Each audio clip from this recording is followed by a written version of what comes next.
Estamos começando o nosso Viva Mais, o seu novo programa aqui no Canal 20. Eu, Ana Paula Sorrentino Delvaux e Miguel Sorrentino Júnior, entrevistaremos todas as semanas os maiores especialistas e o que existe de melhor em tratamento nos dias de hoje, na parte de prevenção e na parte curativa.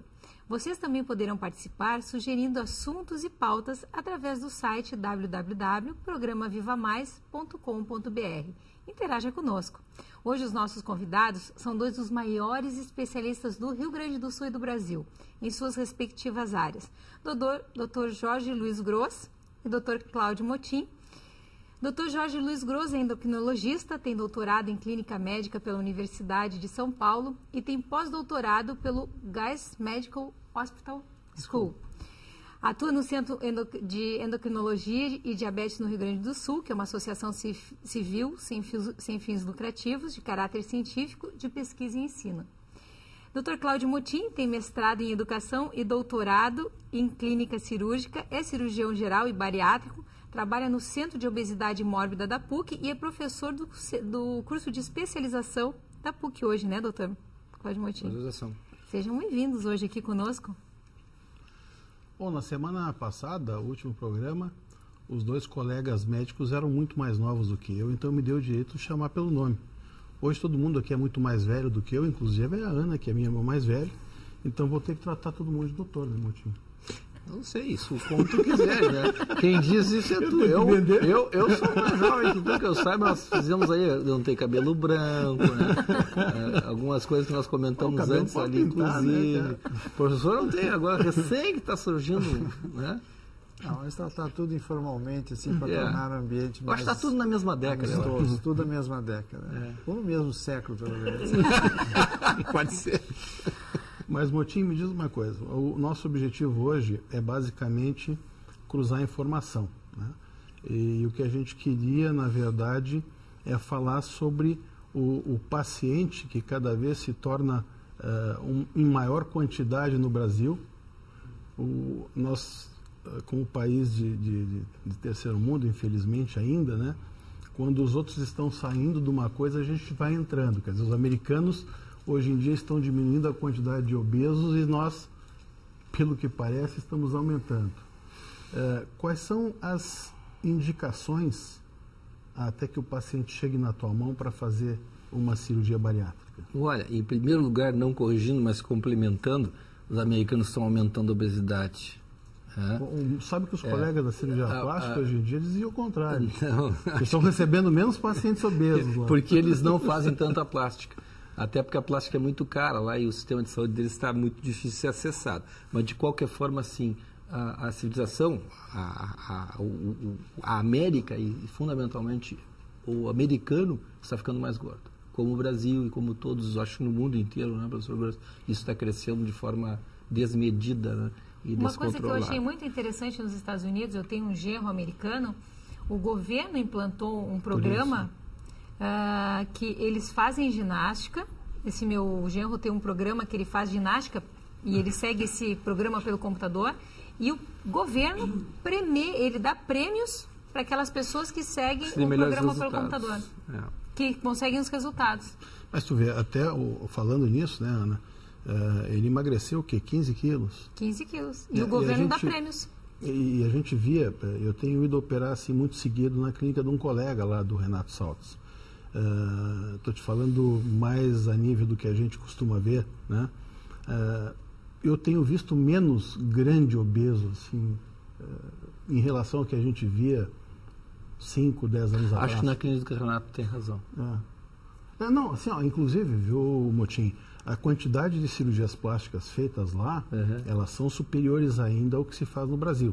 A diferença, claro, é que a gente faz muito mais estética do que eles, né? Porque eles têm a parte reparadora que o governo subsidia muito, né? Então, se a gente somar a reparadora com a estética, eles ainda fazem muito mais do que nós. É óbvio que na parte de estética, como nós expomos mais o corpo, nós temos mais cirurgia nesse sentido. Mas eu me lembro assim que a gente frequentava a gente gosta muito de trabalhar lá pela possibilidade de passear um pouquinho. Então, nesse passear está incluído musical, shows e tal. E eu me lembro que há pouco tempo atrás, isso não faz muito, Tu entrava no teatro, tinha uma cadeirinha acessória, porque os caras não conseguiam sentar na cadeira, cara.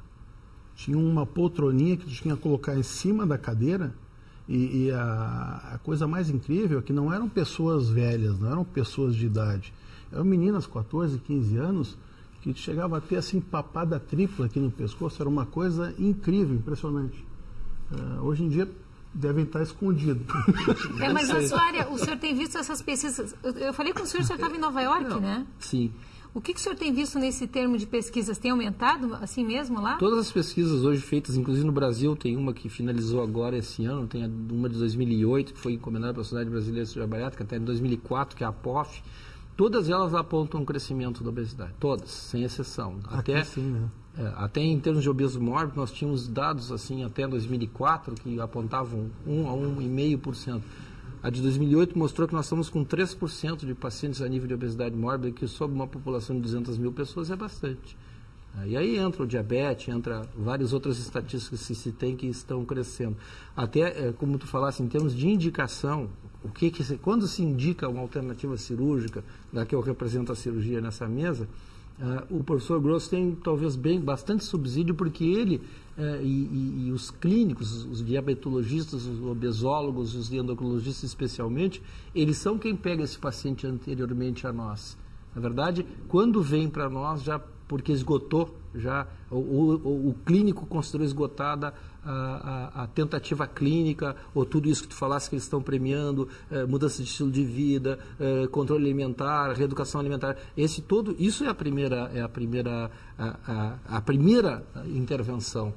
A última intervenção passa a ser a nossa, né? Quando tudo isso está esgotado. Eu acho que o professor Grosso tem uma experiência grande nisso aí para comentar isso. O que você tem sentido? Você tem sentido que aumenta a obesidade? O problema, assim, agora, até recentemente, nos Estados Unidos, surgiu um estudo publicado numa revista muito boa, que é o Journal of the American Medical Association, em que mostra de que os níveis de obesidade nos Estados Unidos estão chegando num platô, né? Quer dizer, estão começando, assim, a não crescer mais progressivamente, mas mesmo assim é um número bastante grande. Existe aproximadamente, entre excesso de peso e obesidade, quase 50% da população, né? É um número muito grande, né? Então, mas de qualquer maneira, o grande esforço que a sociedade americana, os governos, as sociedades médicas têm feito em prol de redução do excesso de peso, começou a surgir algum efeito, né? Isso é uma coisa que leva algum tempo. Até agora, nesse mês de fevereiro deste ano, a primeira-dama dos Estados Unidos iniciou um programa para o tratamento, né, preventivo da obesidade na infância e adolescência, que é uma coisa extremamente importante, porque a criança, muitas vezes adolescente, especialmente a menina, ela tem muita chance de se tornar depois no adulto uma pessoa também com problemas de peso.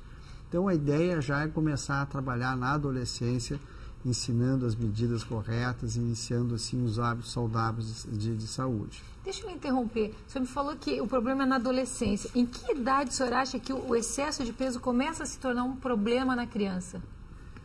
Porque a gente tem um monte de mãe aí com criança pequena assistindo. Em que idade o senhor acha que isso começa a se tornar um problema, a criança ter excesso de peso? Não, o problema, sim, médico, clínico do excesso de peso na criança, ele quase nunca acontece, né? Nós mesmos aqui, apesar de ter um número já maior de obesos, crianças com obesidade, não se vê ainda, como nos Estados Unidos, o diabetes nos adolescentes obesos. Eles ainda não têm a repercussão da obesidade. Mas para prevenir essa doença no futuro, é importante que comece a ser adotado alguns hábitos, algumas mudanças, já no momento em que a criança mostra uma tendência importante para isso. E nesse sentido, em qualquer idade que seja, aos 2 anos, aos 4 anos, aos 6 anos, sempre tendo cuidado de não ser uma questão restritiva, mas apenas já educativa, né?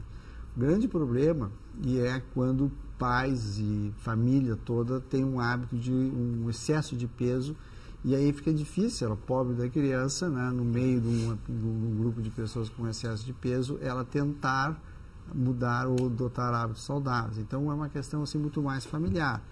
Essa questão familiar, vou lhe interromper de novo, Pode, desculpa, doutor Grosso. Eu estou fazendo a consulta aqui que eu acho que as pessoas que estão assistindo devem ter essas dúvidas. Essa questão da família ter o excesso de peso, tem muito a ver com a genética, com a influência? O senhor acha assim que essa questão de metabolismo tem muito a ver com a genética, ou o senhor acha que é a influência do meio, assim? Porque eu atendo as crianças do Lar Santo Antônio, né? E elas todas comem a mesma comida. No entanto, e todas elas não fazem atividade física porque são crianças acamadas. No entanto, ali, as crianças acamadas têm obesos e têm crianças extremamente magras. Então, isso é um ponto muito importante. Tem um estudo, sim, que a gente usa como clássico, né? Que são um estudo de gêmeos idênticos, ou seja, que tem o mesmo DNA, né? E que em determinado momento da vida, uns gêmeos foram educados por uma família e outros foram educados por outra família. E dependendo do ambiente familiar, né, os gêmeos, o peso deles depende também do ambiente familiar e depende da genética, né? Então, hoje a gente sabe de que, embora a genética seja um componente importante, é mais importante ainda a interação com o meio ambiente, com a alimentação, com os familiares. Então, eu acho que os dois pontos contam. Mas eu acho assim, uma questão mais importante de tudo para se definir a questão do metabolismo, como tu colocasse no caso das crianças, isso de fato existe. Mas eu acho que mais importante é um conceito muito, muito moderno, muito assim, que as pessoas têm que aprender esse novo paradigma da questão do excesso de peso, porque o indivíduo que é obeso, ele muitas vezes é estigmatizado por isso, né? Então, até às vezes para conseguir um emprego, até para conseguir algumas roupas, ou movimentação no avião, como o Miguel falou, a localização no teatro e assim por diante. Então, é um estigma. Só que hoje se imagina de que não há nenhuma diferença entre a personalidade da pessoa com excesso de peso, obesidade, e a personalidade do magro.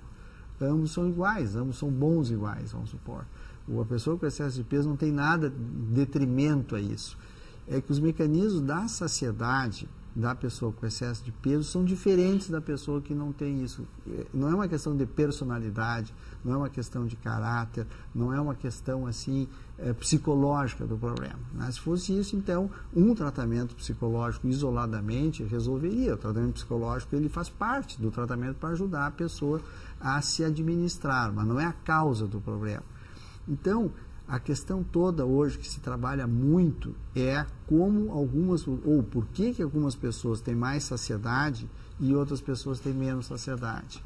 Então, por exemplo, hoje eu levantei, tomei meu café normal e tudo, não deu tempo de almoçar, tomei um café com leite no almoço e até agora estou normal e honestamente eu não tenho fome nenhuma até o momento, tá certo? Não é que eu estou fazendo nenhum esforço específico para isso. Então, eu acho que os mecanismos de saciedade que estão lá no nosso sistema nervoso, assim, que não naquele sistema nervoso que a gente estuda a consciência, o sistema nervoso autônomo, que são as áreas mais, assim, um pouco abaixo da córtex cerebral, são aquelas áreas que funcionam automaticamente no nosso corpo. E muitas delas, elas favorecem uma coisa, assim, um hábito alimentar que é frequente na pessoa com excesso de peso, que é aquela compulsão alimentar do fim do dia.